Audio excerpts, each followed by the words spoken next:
If you're shooting the same gig multiple nights, the last thing you want to do is use the same kit multiple nights.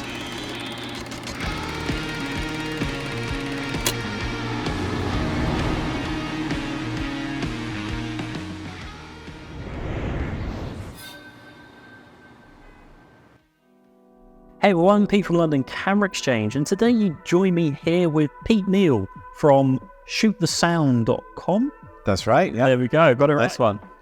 Thanks for joining us. You are a professional photographer. You are a Sony ambassador. You shoot gigs, you shoot portraits, you shoot festivals, you shoot music videos, you shoot all sorts of really cool things with some really cool client-based people. Yeah. Could you just give us a bit of an intro of who you are and what you do, please? Yeah, absolutely. Well, first of all, thanks for having me here. Hey, thanks to LCE. Appreciate a chance to be here. So I name is Peter, so two Pete's in the room. And I work as a music industry photographer and videographer. So kind of work in a wide variety of environments, from kind of on the stage to on the tour bus to backstage, in the recording studio, in the artist's home, video shoots, whether it be behind the scenes on the video shoots or more increasingly sometimes directing those shoots as well, and then back to obviously the editing and the post-processing. So it's like the whole 9 yards. I've been doing that for about 10 years, 12 years maybe, approximately, aging very fast. My background before that was in IT for many years, which I still keep my feet in that area as well, because I find the kind of crossover of skills very, very handy as art and creatives intersects with technology even more and more so every year. But yeah, it's my client base is really, I guess I got my start working at the very start with YouTube, which was a very bizarre but great start. Big band, yeah? Yeah, I was very, and again, we can go and chat about that if you want, and give you the rundown. And then been working with an Irish band called The Script for a long, long time, and they're probably the single band I've probably done the most work with, full stop, over the longest time. A lot with will.i.am, Elbow, Rick Astley, who we do an awful lot with, especially the last number of years. Been very lucky to work with people like Ennio Morricone. And so with over a decade of experience in shooting this genre, when did you become a Sony ambassador, and what does being a Sony ambassador, I guess, actually mean? So I became a Sony ambassador in 2016. I had been shooting Canon for a long time and loved their cameras, and they do some great stuff. But I was introduced to mirrorless cameras by a friend of mine called Dan Rubin, who's quite a well-known landscape photographer. Incidentally, he was, at one point, until all the celebrities jumped on, he was the most followed person on Instagram. Okay. You should check out his work. Amazing photographer. Anyway, he lent me the original A7S for a weekend in early 2016. And I was quite pessimistic about the technology, and I hadn't really explored Sony cameras. And I was instantly blown away by both the technology in mirrorless, but also the noise performance of this particular camera. Yeah. And I could tell right away that it was beyond what I was used to. And I was really keen to try and essentially find some way to look at migrating my kit across. And so he introduced me to somebody in Sony who invited me for a meeting. And I was very, very lucky that they were keen to help me swap my gear over. And I did, a lot of talks with them at events and educational events, camera clubs and so on, and sharing my experiences. And at the time, I was just about to go on tour with Rick Astley around America, because he just had a #1 album. So I guess from their point of view, it made it more attractive, and it was the extra little maybe bump they needed to help me swap the gear. But it's been really positive, because I still, obviously, I shoot entirely Sony now. I find the gear to be excellent in low light, and mirrorless tech I find to be phenomenal really for my work, because you're shooting exactly what your sensor's seeing, meaning you're not wasting time checking the back of your camera. So intrinsically, for me, capturing moments and anticipating moments is a better tech than standard SLR tech. So is there anything else which you found switching from SLR to mirrorless? Obviously there's a multitude of different changes from those systems, but for you personally, did you find there was a few key items which really stood out? Yeah, absolutely. So there's quite a few things, to be honest with you.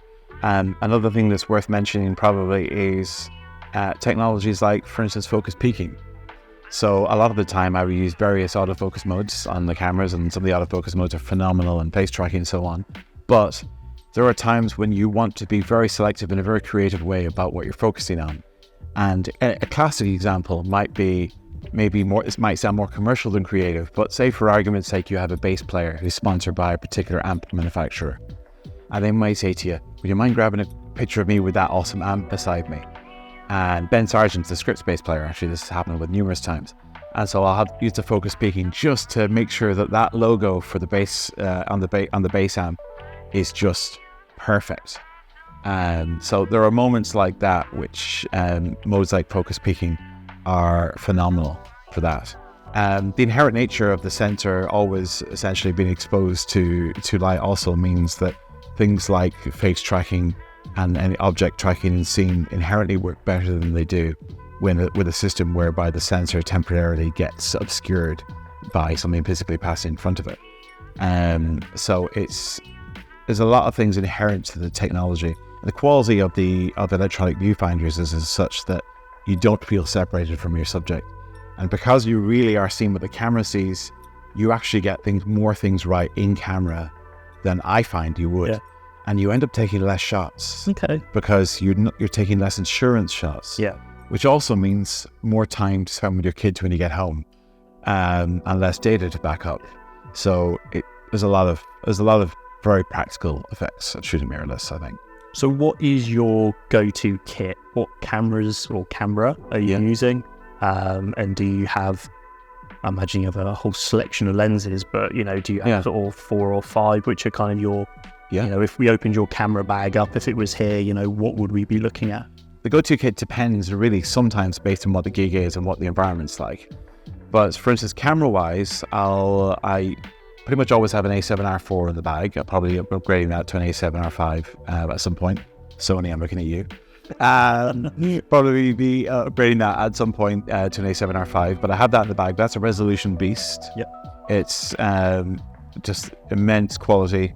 Great things like the eye tracking, for instance, is also a very important thing, helping you get pictures of somebody so that the mic doesn't get in focus, but their eyes do, and things like that. But I will also have in the camera usually something like an A7S3 or something as well, purely because there are moments in gigs which are incredibly low light, and you want to be able to drive that ISO really, really high and not worry about it. And the fact that it's a lower resolution sensor, technically speaking, means it's automatically going to have less noise because there's less electrical interference between the pixels essentially on the sensor. So you just get these creamy images, and it's just, in this obsession with resolution that we have, sometimes we forget that for a lot of stuff we don't need these enormous resolutions. And so holding back on one aspect can leave more room for another one to improve. And that's exactly what the S range does. So I would always try to have an S in the bag as well. Lens-wise, my absolute desert island lens, which we have here, is an 85mm 1.4. I adore that lens. I adore it because it gives me massive restrictions. And that, for me, is actually how I learned how to take pictures properly. Years ago, I bought Canon 350D when I knew very little about SLR photography at the time. And I bought that, and I bought an 85mm 1.8 in San Francisco on holiday with my wife, not realizing that on a crop sensor camera, taking holiday pictures it's pretty tight, that. With an 85, it was going to be like, okay, so hard to get much context in the picture, great for portraits but not great for holiday context. And I spent those couple of weeks going to the most bizarre angles and going back as far as I can, leading into tram lanes, to getting run over, trying to get these shots of various things, and my wife in various locations and so on. But I came back with a totally changed sense of composition. I literally kid you not, it actually was the single moment where I became a photographer was that mistake that made me change my behavior. You get lazy, don't you, with a zoom lens? They have their place, and the quality of zoom lenses are phenomenal now. Yeah. A prime lens is giving you that extra step up in quality. Yeah. But yeah, you're right. You're moving your feet, you're moving around because you can't just zoom in. You have to work for it. You've got to change it. That mistake changed my life because that was before I got into music photography. That was before I got into weddings for a while. And by the way, respect to people who do that because the stress annihilated me. And I got out of weddings, just how I got into music. That's another story. But that mistake was the best thing I ever did. So I always have an 85 in the bag. 24-70, you're that jack of all trades, great quality lens, so I would tend to have two bodies on me, and that will often be in one of them. A 70-200 2.8 is obviously a great lens to have in the bag. Sometimes there's a bit of context if it's a big venue, or another angle is what if I'm doing several nights of a tour and around different arenas. All the arenas look the same, so what you can vary your gear that you use in a given night.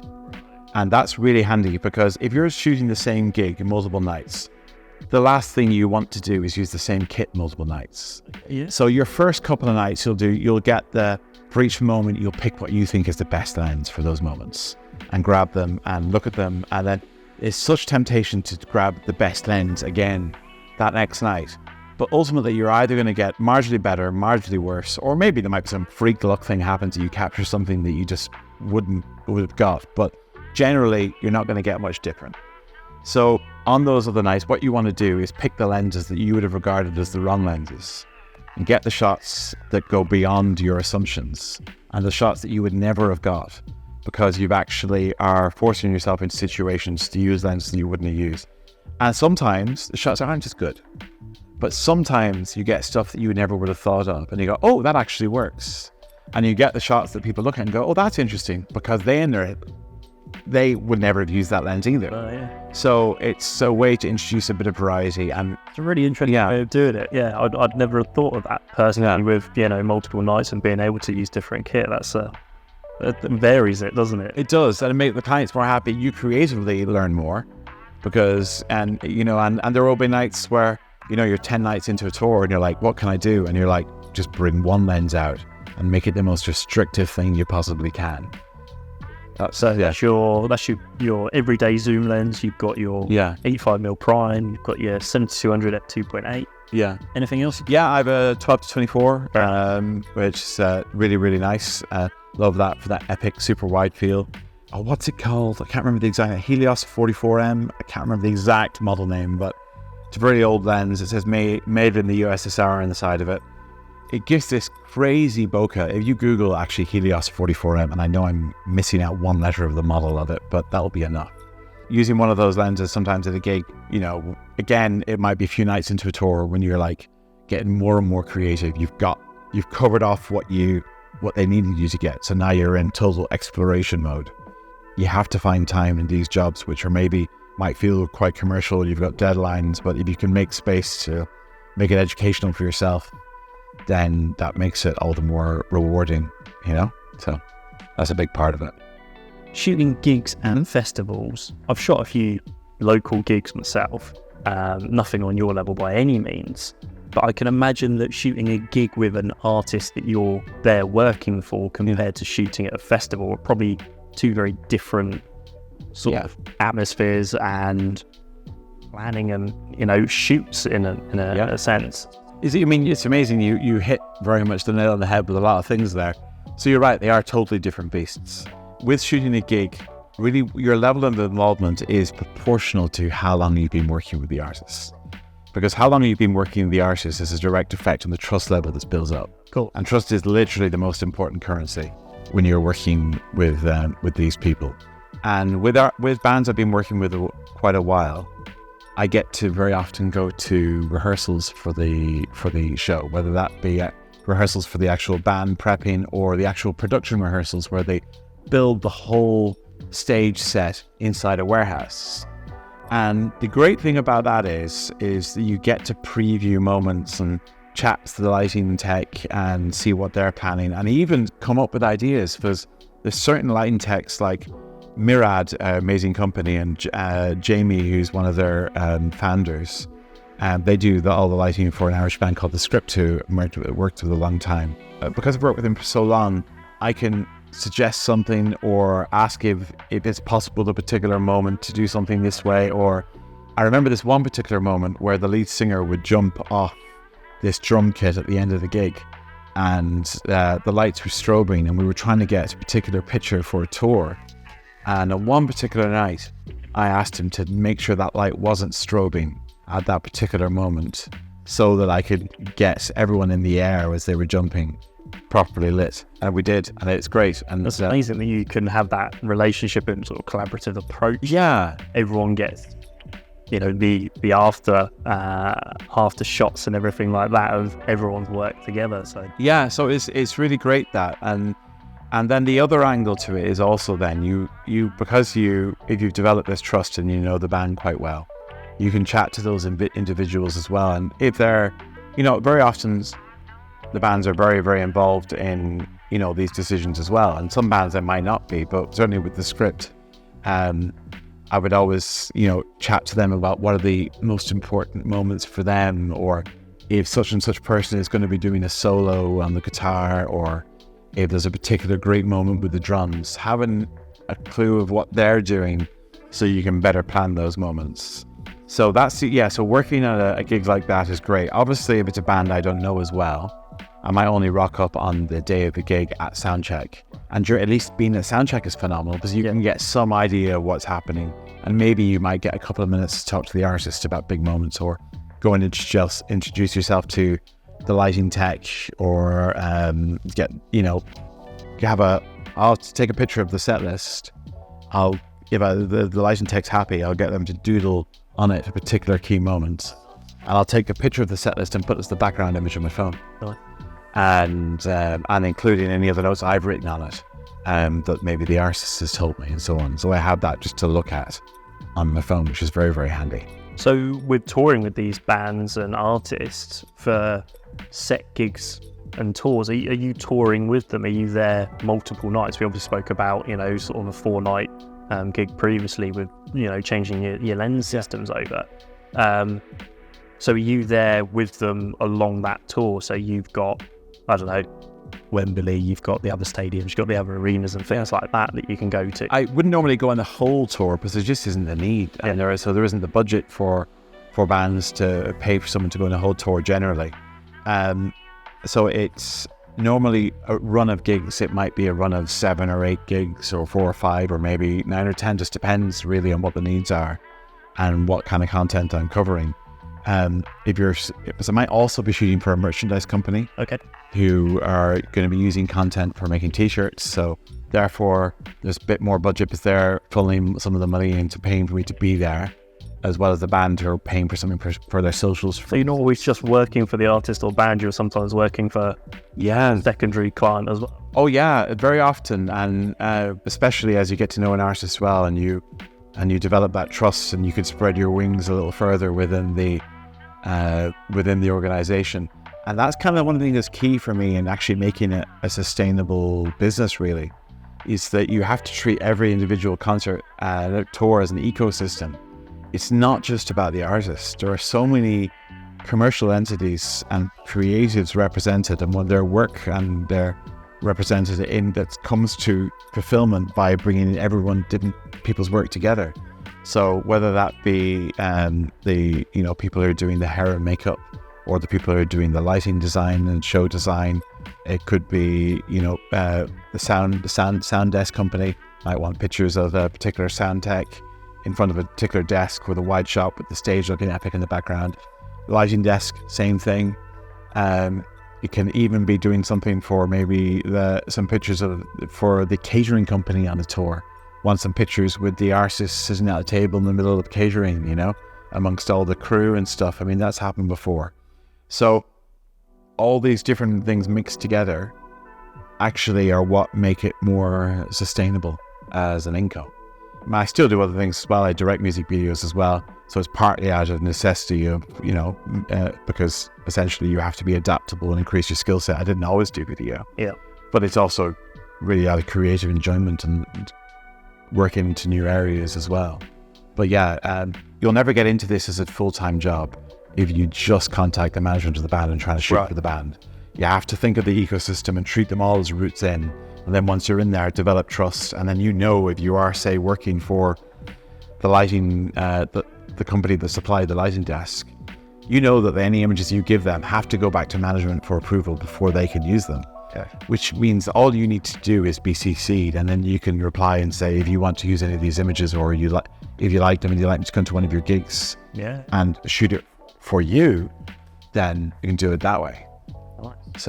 So what's your sort of in those gig situations, do you tend to find you're the only photographer there, or do you tend to find that there's a collection, or is there press there, anything like that? Well, normally there's press for like the first 3 songs. Okay. Maybe in the first couple of nights of a tour, or if it's more than one night in the same venue, then it's really only the first or the second night maybe. But obviously it could be every night, but the first 3 songs would be doing different cities each night. But then beyond that, I'm normally the only photographer there, though there may well be a videographer there. Yep. And it's very often it's someone I know, and the most important thing is chatting and get to know these other people, and finding out what your plans are, making sure that you don't get in each other's way. Yeah. Or very often it'd be a case of helping each other out. Like it might be at a particular gig, I know the behind the scenes staff better than they do, so they run into issues, I can help introduce them to people and make sure that they know that this person's allowed to be there. Because it's amazing how often those communications that you have with management don't reach everybody in security. So for instance, I always go and introduce myself to security beforehand and find who the pit supervisor is, and go and say hello to the people around the venue, the poor people who are stood for hours at a particular door at the far end of the venue, just standing there for hours on end. If you said hello to them beforehand, you can just discover those issues in advance. Makes it work, So once you've done your planning, so you've done that part, you've done your shoot, so you've shot the gig. So I mean, are you there from start to end? You're basically saying. Yeah, there from start to end. Often there from sound check. It could be arrived in the bus that morning with the artist sleeping on a bunk on one of the buses. Those bunks are often referred to as coffins, by the way. And the first time on a tour bus for a long period was around the US, and I was on the bus with them, and I was in basically the bed/coffin that was directly over the wheel arch, every single bump. It's totally terrifying. Like when you lie in that bunk, it's only about that tall. Okay. And so if you wake up during the night and you're not used to it, you're like, climb yourself. The uncomfortableness of touring is part of one of the things that almost forms the camaraderie on the road. Yeah. Where people help each other out and put up with each other's idiosyncrasies and apply grace to one another, all part of making this machine work on the road. Which is also why it's important, by the way, to be able to play nice and work well with others. If you're not nice to work with, it's just nobody wants you there. No, certainly not. Yeah. So that's a key part of it too. After the shoot, you'd pack up, you'd head back possibly to the tour bus, or do you have like a workstation in the tour buses? Do you just sort of sit there tapping away at normally the venue has better Wi-Fi. Okay. So it's usually backstage in one of the dressing rooms. Usually there's a media room or a management office. Occasionally, if there isn't, you just stick yourself in a corner of the band's dressing room and something like that. And that can work extremely well. I do a lot, like often on a number of gigs, I think last year with Rick Astley on his tour. I was a couple of times just in the corner of his dressing room working away, and then show him a couple of images before they go out on social media. And he's one of the nicest person in music, full stop. Which is great to see him actually have such an explosion of success this year. Yeah, because there's nobody who works harder and treats everyone around them as well as that individual. So it's with such an incredible skill set as well. So very often it's backstage in those environments. It does depend on what I'm shooting for, though. If I'm not shooting content for social media and it's just for the merchandise company, the only thing I need to do straight after the gig is back up the cameras. And once I back them up, I can then actually, either go to the bar in the hotel, if we're going to a hotel, or get on the bus, get a decent night's sleep, and actually then wake up the next morning and then edit the pictures. But there are very often this sheer excitement where even if you don't need to, you end up until 3 a.m. I know the feeling. editing the pictures and geeking out over them essentially. So that's part of the fun, and then still getting up at ludicrous o'clock the next morning. What sort of turnaround time? So for like the social media aspect that you were just talking about, what sort of turnaround times are we looking at? Are you trying to get that on within half an hour after the gig finishing, or? Yeah, well, I mean, less than that, realistically. It's very often the case where you mentally bookmark images in your head. Like there are certain set piece moments which are great for social media. If the band do a bow at the end, that's great. If there's a particular epic moment that happens, whether it be, if there's a specific guitar solo going to happen, or someone jumps off something, or if there's just an intimate moment in the crowd where maybe the lead singer sits on the edge of the stage and, maybe there's a B stage and there are loads of fans around them. So you mentally bookmark these moments as they occur, and then you go straight to that memory card after and take just that image off into Lightroom. And there are certain processes and safety measures I have in place. Like I have this paranoia that I will always, before I insert a memory card into the computer to back it up, I always make sure that I turned on the right protect on the card, just in case I make some phenomenal clumsy moment. It happens. Don't actually hit delete on something or something like that. So I'm kind of backup obsessed, and I always have been. I had a disaster many years ago, before I did gigs with weddings, where I had a ceremony memory card go missing. And I was so freaking out. It was like 11:30 at night after the wedding. Turned my car inside out like I was looking for illegal substances, looking for this card, searched the hotel, ended up driving, and then went back to the car in total despair. Where is this memory card? And in this moment where I quite literally prayed, where is this card? I had this image in my head of it bizarrely on a pavement. And I don't know, each to their own what they believe out of that moment. But I had this weird image in my head, and I just followed it. I hopped in the car, drove for an hour, got to where this church was, and there was one parking spot because people were home, like from, it was late, very late, and most people were home, so very little parking in the street. Parked about 60 yards down from the church, somewhere where I physically hadn't been, by the way, because I'd only been in the grounds of the church.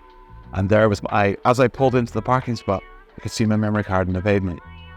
And I got out, got the memory card. It was fine. It was an 8 gigabyte compact flash XR. I remember it well. I still kept the card. Plugged it into the camera. There was everything. I was like, this is, I got goosebumps now. I don't know if they come up in video. I'll just never forget that. And, that's almost a spiritual moment for me. So I can't explain it. But I think everyone's been through something. Yeah. I had an event I shot, which, it wasn't a wedding, thankfully. Yeah. My card decided to throw a wobbly halfway through downloading, and it went into recovery mode. And it was, it was early enough in my photography sort of career as such, but what I was shooting that, that was my point and turning point for me, where picking up and, that's a vital thing to do. Oh, it is. It's boring and it costs money, but you have to do it, because otherwise it will come back and bite you. Yeah. it will, yeah. So I've never lost anything since, touch wood. So on the flip reverse of a gig, where you're touring with a band or an artist, festivals. Now, I've heard and seen that you've been at a festival recently, which is fairly well known.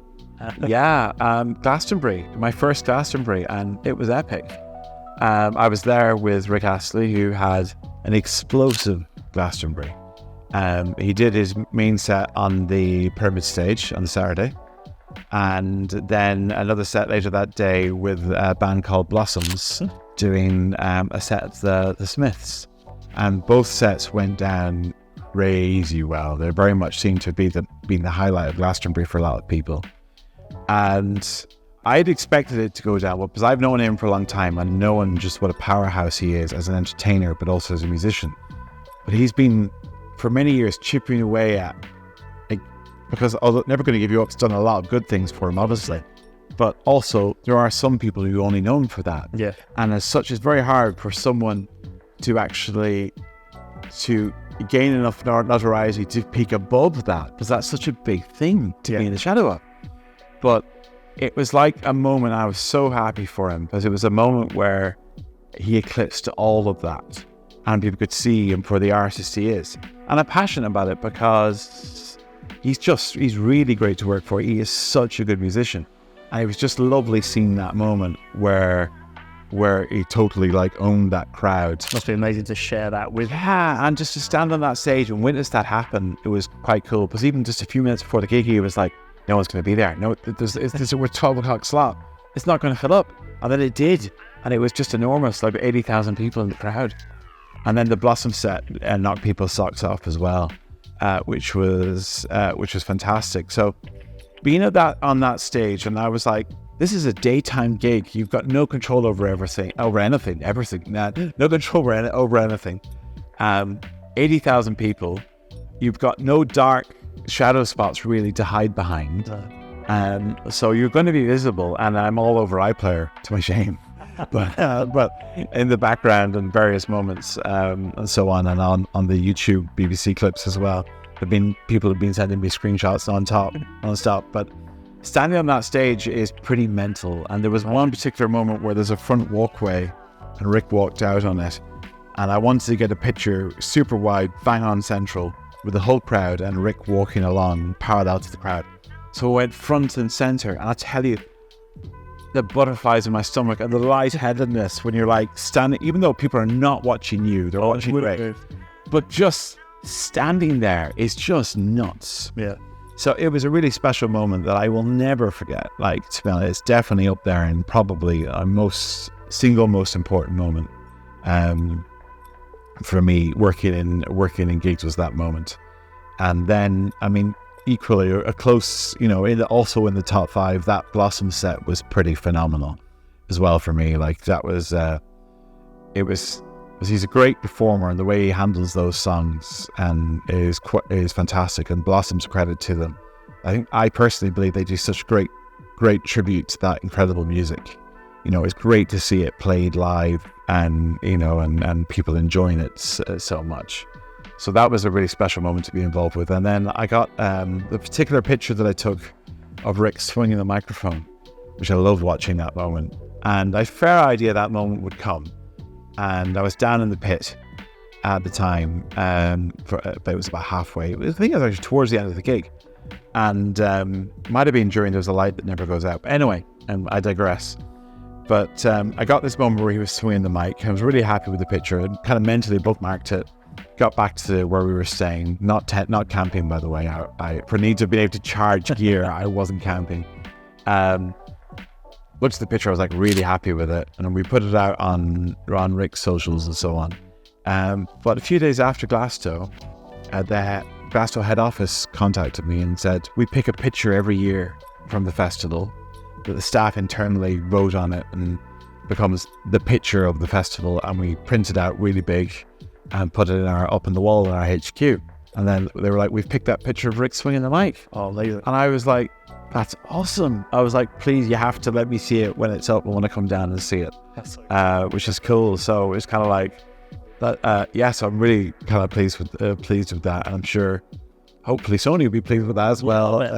Because I shot that on the R4. I think I was on the 24-70 with that. I mean, you probably have the files. You can stick it on screen as well. So you're probably looking at it right now. But anyway, but yeah. So it was Glastonbury was a pretty special moment. Yeah. So how does a festival differ from touring or being at multiple gigs with an artist? Obviously, they're not on stage, I'm assuming, for as long. Yeah. I'm guessing there's probably more people in the pit taking pictures, potentially. Yeah, a lot more. It's a totally different beast. There isn't any control over it. You have a very specific time window. I mean, I was at the rehearsals for that gig, and we had a countdown timer in the corner of the room when they were, practicing the set. And there was some organicness in the set. There always is some organicness where things will be done slightly differently, just so when people are feeling the moment, but just so they had some idea of what was the most songs that they could do in the time period, still allowing a bit of time for banter and chat and organicness. And then that plan will either stay rigid or sway a little bit on the day. And it did sway a bit on the day, just to respond, because the crowd response was so great and there was room for those special moments. on stage, and then and Rick did this great thing where he introduced all the band members and gave them their moment in the sun, literally as well, which was nice. But yeah, there is an awful lot of photographers around, obviously. I mean, I was moving around. I did some stuff in the pit, but I was mostly on the sides and the back of stage, because Glastonbury isn't Glastonbury without the crowd. Yeah. So I did get some front-on stuff with Rick. I did get some stuff kind of side-on with the crowd, but there was a lot of stuff with him from kind of over his shoulder almost out to that crowd, because... Yeah, they're scared of that event. Yeah. I've never been to Glastonbury. I've been to a few festivals, but I've never been to Glastonbury, and watching it when it's live and, you know, from those aerial shots, it's just, you can't imagine that many people. It'd be electrifying to be an artist on stage. Oh yeah, singing along to what you've created. Well, that's it. And if you're for you as well. Oh, totally. Because if you're capturing it, if you're only pointing at the artist, you're missing the point. And it is electrifying, and it's such a positive festival. Because I've been to festivals of all sorts, where some that feel very family friendly, some that feel totally chaotic, and I'm lucky to be alive when I leave. But this felt really positive, and for such an amount of people, for it to feel so well handled and so well controlled, and just general niceness on average of the crowd, took me by surprise, big time. So yeah, it was, I can't wait to go back. My 13-year-old, sorry, should kill me for saying 12. My 13-year-old daughter wants to go next year, and I'm kind of like, it's still quite young to go to Glastonbury. Grab that extra Sony camera though by then, so she can just... Oh yeah, there you go. There you go, second shooter. So I mean, it depends if I'm there with an artist, I'm there next year. But even if I'm not there with an artist, I'm very tempted to go, because it was such an infectious vibe. But I would camp this time. Yeah, I almost feel like I can't claim I've been to Glastonbury if I haven't camped, and I was in a hotel, just like, not good. It was nice though. What would be your go-to maybe settings or any sort of tips that you can give to people who are looking to get into either sort of the action low lit scene, because that is essentially what you're shooting, is everything that is against a camera's capabilities, isn't it? Yeah. So, you know, simple things like shutter speeds and, you know, your apertures, obviously that's going to change varying on your lens, but, you know, what sort of settings are you looking at using?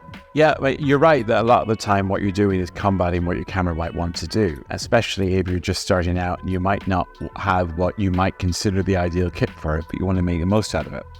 So one of the things you need to fight against is this internal instinct about that noise is to always be avoided, because you often can't avoid it.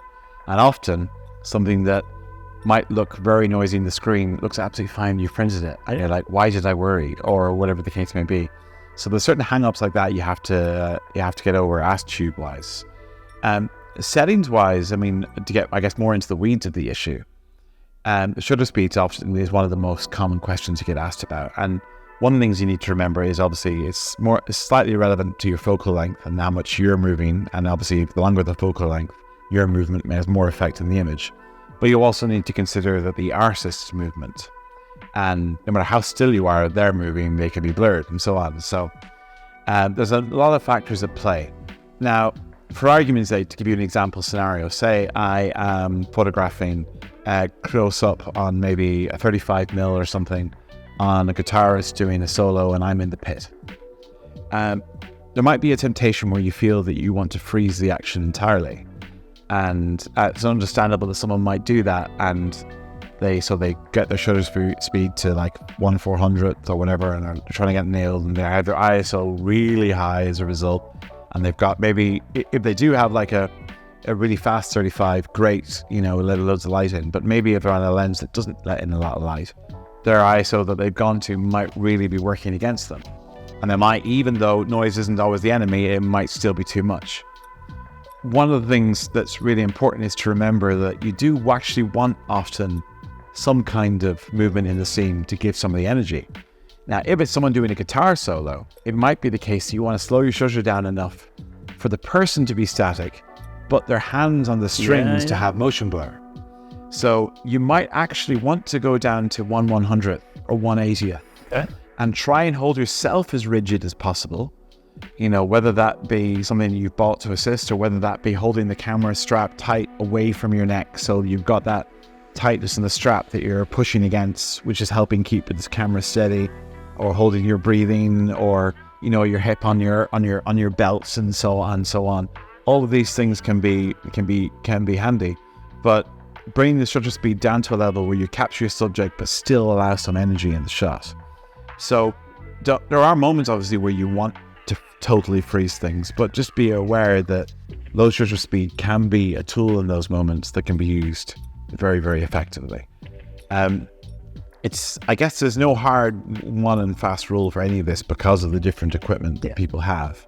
I mean, if you do have like lenses down at, like you're shooting at 1.8 to as much light in with a nice shallow depth of field, or 1.4 or even 1.2, obviously you can often keep your ISO quite low and your shutter speed quite high because you've got so much light coming in, and that's great. But I mean, that's kind of a luxury, a luxury problem to have. There are also times where you really want a depth of field in there. It might be for you're doing a picture that's going to be used as a tour poster, and each individual member of the band needs to be in focus, and you don't want just the lead singer in focus. So you might be shooting from a 24-70 or a 16-35, maybe slightly further back. Might be from the sound desk, or it might be from some kind of angle that allows you to get some of the audience feel in as well. But you want to make sure that all the members of the band are nice, clear and sharp. It might be the case that the band specifically want that, or it might be a case where you're working with the band where they're not worried, some members of the band, that they're slightly out of focus as long as the lead singer's in focus. So you also have to consider their attitudes as well, or merch provider if it's solicited the shoot. They may have specific requirements. Maybe it's to sit amongst other images that they already have. So all of those things come into effect with your camera settings. Equally, I mean, with things like if you're shooting a 70-200, I mean, you might have in-camera or in-body stabilization on your lens and so on that can be really, really handy. But again, it's important to remember what I mentioned before about the movement of what's on stage being part of it. Other things to bear in mind, I mean, I always tend to shoot manual because I love to having that instant control over the aperture and shutter speed. There's nothing wrong with using the other modes. It's just what I got totally into. I tend to use a lot of the autofocus modes as regards to focus. So autofocus is something that's become really useful for me. But it's an incredible system that they inside the cameras, isn't it? Yeah, and it saves a lot of scenarios where if you're at an awkward angle, if you are shooting from the pit, and those moments where you accidentally focus on the microphone, which can be really annoying if you showed after the gig, show the lead singer, look at this awesome picture of you, and then you look at it on the laptop and you're like, oh, the microphone's in focus and their eyes are blurred, and they later ask you, where's that awesome picture? And you're like, don't talk about it. So autofocus is definitely something that's great for that kind of subject tracking and so on. But you really need to get to a point with your camera where it feels like it. I don't know if any of you are anybody watching this is a gamer, but it feels like a game controller really well, where you know a game that you play and you can't remember what buttons you press for what until you're holding a controller in your hand, and then suddenly it's the exact same thing with a camera. So when you change camera, and this is a story actually, because when I first became an ambassador, that tour I mentioned earlier with Rick Astley in America, that was the first. I got the gear just before I went on the road with him, and thankfully those cameras are super customizable. So I essentially at the time used all the custom buttons like the C1, C2 and C3 to essentially turn that camera into a virtual 5D Mark III as regards to where the different buttons were, and then gradually migrated away from that to what suited the body more. But so settings are kind of a minefield, and I'm very happy for people to reach out to me on social media if they do have specific questions, about specific types of environments and so on.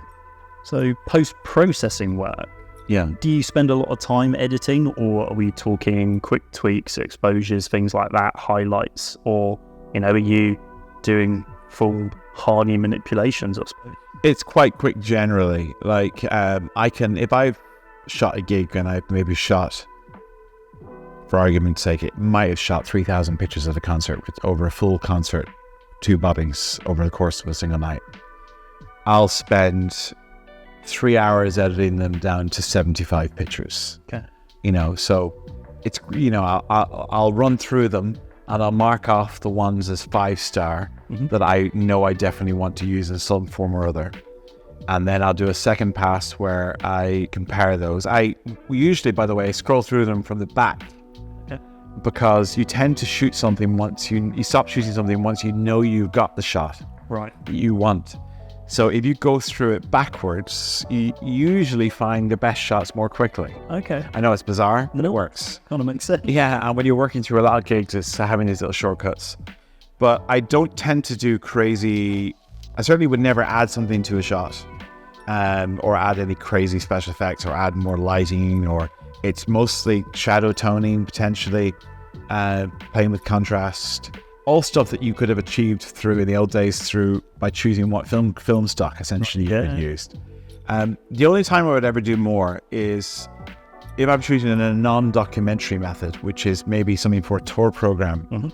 And in those scenarios, those tour programs, those are art pieces with graphic designers merge different pictures and do collages. And in those scenarios, it's fine to Photoshop an annoying towel or bottle on the stage.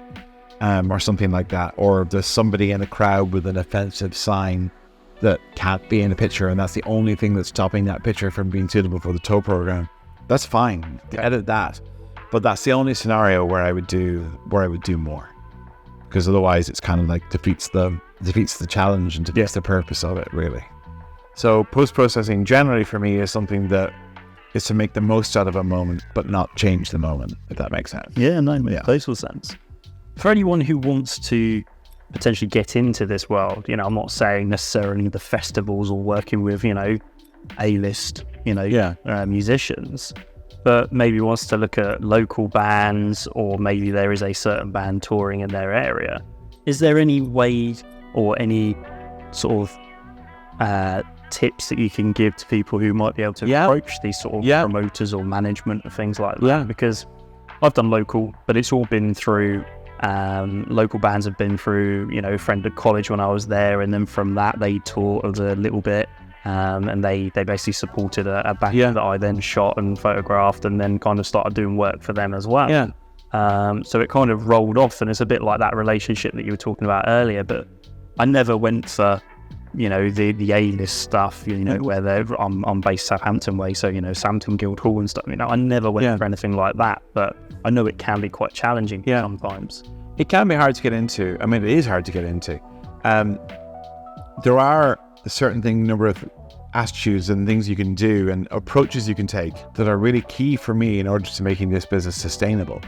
For somebody starting out, these same strategies apply, and you really have to think outside the box and approach it from a different way. Now, obviously, it is valid to contact local venues and ask to shoot for them, maybe for stuff for their socials, or if there's someone in a band, the local band that's touring around, contacting them. Those are totally valid, but they're also what everyone else is doing. Yeah, true. So you have to think about a little bit outside the box.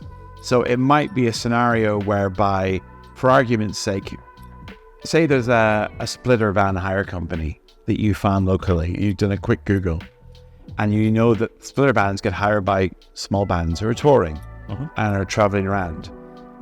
It's worth talking to them and saying something like, you know, do you want some pictures of, you know, for instance, a band doing a gig or using your gear, going around with them and so on. So, and they're kind of way into the ecosystem. So that when a band hire the van, if they have a relationship with this band, they say, we want to send a photographer along just to get a couple of behind the scenes pictures of you guys getting out the van, and I'll check them with you first. And he can take some pictures of the gig, you know, while he's there. And if you like them, you can use them as well. So you use these people who are already connected within the ecosystem, who have a vested interest in what you're doing, to enable you to find a way in. So that, I mean, that's a very particular scenario, that one, but it can be applied no matter what level you're at. That attitude can be applied. It can be applied equally, like I said, to a venue, which is what a lot of people do already. It can be applied to, say, maybe a security firm, or say you want to get a press pass for a particular concert, and even if it's in somewhere like, you know, a reasonably sized venue, if you find out, do it with a bit of Googling, find out what sound desk or lighting desk company works with a particular band, and often you'll find those bands listed on their websites. You can contact them directly and say, here, I see your band you work with is in this gig, this venue, in this day, maybe in Liverpool or Southampton or wherever the case may be. Would you like some pictures of your desk operator, from behind them during the gig? And you'll probably get a pass for the whole gig. These people are not used to people contacting them directly. Right. It just doesn't happen. But you have to bear in mind, as a photographer, if you happen to get in via a route like that, they have to give those pictures to the band management in order to be cleared to use them. Yep. So you can be CC'd on that email and then say to them, if you want to use any of these pictures in the band socials, great. Or equally, if you want to come along on another night and get them that way. And so you can apply that to security. You can apply that to the audio desk company, the lighting desk company, stage design, hair and makeup, all these different commercial entities and creative entities that have a genuine purpose and need to have their work documented, but are not traditionally contacted. And people just constantly go down the same route, and where everyone else is just in the wind. And it's quite literally the only way I made, because when we moved over here from Ireland, we were a pretty tough situation. Like, we had lost our home in Ireland with the economic crisis at the end of the noughties, and came over here. I started working for Apple, repairing Macs, as I built up music work over here, because I'd only started working music a short amount of time before in Ireland. And it was using these methods that allowed me actually turn this into, like, I'm married and I have 2 kids, and I had 1 kid at the time, but I remember quite a frank conversation with my wife where I was like, you need to find a way to make this work within a reasonable amount of time. And if it works, great. But if it doesn't, we both agreed that I needed to go back to what I was doing in IT, which I did. I really loved working for Apple, but go back to working for them, stable job, long term. And I had that. It's great to have that as a backup plan. And then thankfully Apple were great. They gave me the time off I needed to explore this as and when it happened, and then loop back in between. But those strategies of taking this thinking about it a slightly different way are genuinely key thing. There's also some basic knowledge about the music industry that really helps. You need to remember that record labels only care about albums and they don't care about touring. Right. So the record label makes the money off the album, and the artist makes their money off the touring. So if you're contacting the record label to ask them to help you get a photo pass for the touring, it's really not much point, right? Unless you happen to get someone on a good day, yeah, or something like that. It's not that it will never help, but it's very often the wrong people. Very often what you should be doing is reaching out to who's looking after the social media, because the band pay them a retainer per month to do X amount of posts on their socials, and they need content. They need content, so they can be a trusted entity. You can say, we've had this photographer approach us. Can we send them along? So again, you're just trying to find people who are trusted within the environment, who can be your proxy, who are easier to approach than the band themselves. Some really good tips there, yeah. Cheers. So yes, I guess that's really the key to it. Earlier on, we touched on that you don't just shoot stills, you shoot videos as well. And kindly, when we were talking about meeting up to shoot this, you sent me one of your videos for the script that you did. You direct that and shoot that? Yeah, there's a song called Dare You to Doubt Me, and I directed it, shot it, and edited it. So it was kind of, I kind of started getting into video a number of years ago, really when, kind of around the time I switched to Sony, I started exploring the video side more and becoming more and more comfortable with it, and started off doing behind the scenes stuff. And in the last few years, started directing and doing more videos. The first big kind of A-list one, I did one for Rick Astley called She Makes Me, where I bought a little 3-wheeler Reliance Rialto kind of car, and we did this video with Rick basically trying to get from A to B to pick up his daughter, bring her to her wedding, and the car kept breaking down, and has a moment where he starts beating the tree with the branch and all that. So it's worth having a look at that for the laugh. Lots of popular movie Back to the Future scene in there as well. Nice. Yeah, where there's a few Edgar Wright style moments, but anyway, that was a fun moment.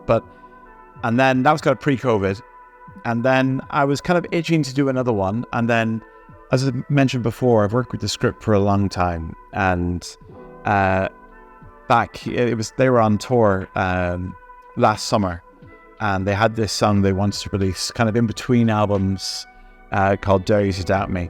And we had this, Danny rang me up and said he was interested in looking at doing a video, and they had this idea of getting these bikes in various cities and basically lighting them up with LEDs. And we did a lot of shots around different cities and also during gigs. And so they were like cycling through cities or cycling into gigs and into the pit and getting on the stage. And this is all at night, isn't it? All at night and on beaches in Dublin and holding up traffic in Dublin city centre. Yeah, I was going to sort of ask about that. There's one shot, or there is a shot which really stands out for me, is where, the three band members are riding these illuminated bikes. Yeah. At night, down the road. Danny, the lead singer, is singing. I'm assuming you're hanging out the back of the vehicle. Exactly. Yeah. And there is a fair queue of cars behind them. Yeah. Did it go down well, or? Well, it was definitely asked for forgiveness rather than permission. And we were doing this loop through Dublin city centre, and there was various people recognising the band and hollering, and various times when people started running alongside the bikes. And there's a lot of very funny outtakes. But we had this one moment where we finished the loop, and this Irish police car, Garda car, pulls up, and we're like, oh, we're in trouble now. And I'm Irish, I can make this joke and do this accent without it being, because I am Irish. So this Garda car comes up and rolls down the window and goes, how are you, lads? And it says, I have to go now, but good luck to you. And then rolls up the window and drives off. And we were like, this is great. So so it went off without a hitch. And we had a great drone operator as well, doing some drone shots, which was fantastic. Just as you'll see, one actually right at the start of the video. So it was kind of quite a fly-by-night video, but it went extremely well. And it was all shot on the Sony A7 S3, R3, and R4. So over the course of the tour, and for me, it was a really fun experience, like directing it with Danny, edited it, obviously shooting it, and just the whole 9 yards of the experience was really, really great. And it's become more poignant for me because the person who pulls that video together visually is Mark Sheehan, who's the lead guitarist for the band, and he's a good friend, a really good friend, and I've worked with them for so long. And he passed away in April this year, which is really sad. And none of us expected it. No. And so it's been it's funny, this year has been the lows and the highs. From that on a few months ago to Glastonbury recently. And that was the last video Mark was in. So I feel very honoured and glad to have been able to shoot a video with him in, because I hadn't done a video for the script before. So I'm really delighted to have done one with someone who was my friend as well. So that's tough. But his legacy, he epic guitar player and epic showman, and just such a great person to work with. So his legacy will live on, and the fans, it's like in a way that the fans make him present at every gig, because there's so much of him that define those shows. So I definitely want to do more video in future. I still love doing stills, and it's still my first passion, but I do get excited about new video opportunities. And now that I get the tech over the last 15, 20 years has really, I think the turning point in the industry, was the Canon 5D Mark II. Yeah. But because there was an equivalent Nikon at the time that didn't do video as well as that did. I can't remember the model. But the 5D Mark II nailed 1080p video at the same time as being a great stills camera. Yeah. And then you had things like Magic Lantern that came along, which took it even further. And that it was at that point, everything changed. Yeah. And a lot of it's so accessible now as well. Previously, before that, even before that, even after the 5D, if you were doing it properly as such, it would be 2 dedicated cameras. And now it's just not required almost. It's being able to have that real-time autofocus, eye tracking, all of those features the high resolution as well. You know, the R5 from Sony. You're looking at 8K internal recording inside that, along with that 60 odd megapixel sensor. Yeah.